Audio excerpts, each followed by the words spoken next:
род. Имам желание да му предложа брак, знаете ли? На кого? Точно на министър-председателя. Той живее като куче, аз като кучка с стотиците вложители. Съсипаха ни съдбите, объркаха ни животите. Нищо друго не ми остава, освен, ако вие позволите от вашия формат, публиката, зрителите и вие извървиме заедно пътя към големия успех, лично аз ще му предложа брак на нашия министър-председател. И какво по-лесно от това, знаете ли? 2016 година наближава, тогава са президентските избори. Той ще ми издигне кандидатурата. Ето, човек от народа, аз 2 пъти. Момиче от село. Нямам какво да губя. Прекалено много обичам хората и вие знаете това. Класиката е един мъж да падне на колене пред една жена и да й обещае, че ще обича завинаги, поднасяйки пръстен. Ти обаче не си класическа дама. Big Brother не смята, че дори си класически политик. Камерата е пред теб. В този момент Big Brother ти дава възможност, ако действително вярваш в това, което казваш, да предложиш брак на Бойко Борисов.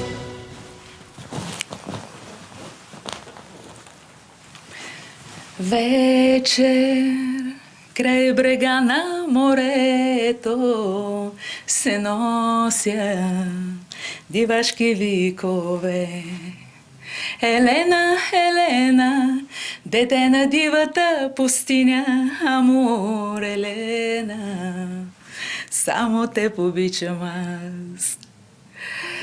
Ако обичаният от мен министър-председател на България все още продължава да мисли, че е момче от народа, обикновено момче от народа, едно още по-обикновено момиче, също от народа, но родено между двете най-велики столици, Плиска и Преслав. Това съм аз, Луна, родена в невероятно красивия град Шумен. Предлагам брак на нашият министър-председател, за който знае, че не е семейен. И ако аз съм избрана от Бог да вляза един ден между вашите редици, господин Борисов, бих дала живота си,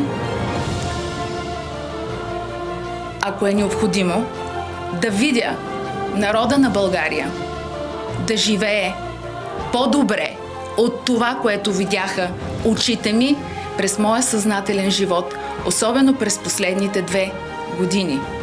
Смирено ви моля да обмислите предложението ми. Благодаря. Ще ви пея сутрин на ушенце, вечер ще ви величая в велики оди.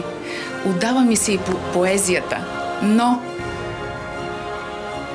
способността, която притежавам, дадена ми от природата, е не да обичам себе си, а да обичам хората. Не да им обещавам, а да направя каквото трябва и каквото е необходимо. Да видя хората да живеят усмихнати, а не с наведени глави. Защото животът е един. И ние искаме да го живееме така, както заслужаваме. Благодаря, Big Brother. Живота е прекрасен. Искам целият български народ да живее прекрасно в 21 век и да не се страхува. Благодаря ти, Боже, че ми даде тази възможност да кажа тези думи.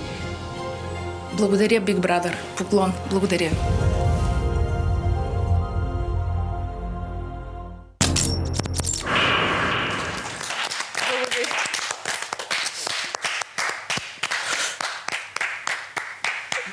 Бойко, приеми. Катерина. Това е първи хора. Това е първият човек, който разсмива до смях Станимир Гъмов. Актьора, който нас избавлява. Браво! За това, че разсмя Станимир Гъмов. Браво! Ти цираш от смях. Айде! Президент!